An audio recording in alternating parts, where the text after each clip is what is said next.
բռնակալական երկրներում իրավապահ համակարգը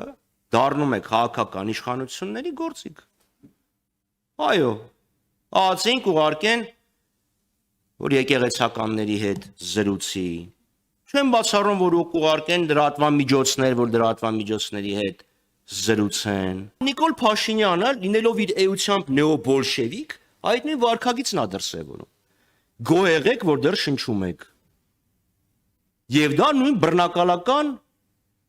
երկրում բռնակալի վարքագիծը։ Մեր քաղաքական ուժն է, որ դաշնակցն է դեռևս 19 թվականին,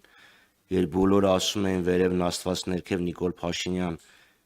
կամ չէ, երկուսն էլ հավասար ինչ-որ միտեղ հորիզոնի վրա։ Մենք էինք ասում, ժողովուրդ բռնակալություն է գալիս։ Մենք էինք 20 թվին պայքարում,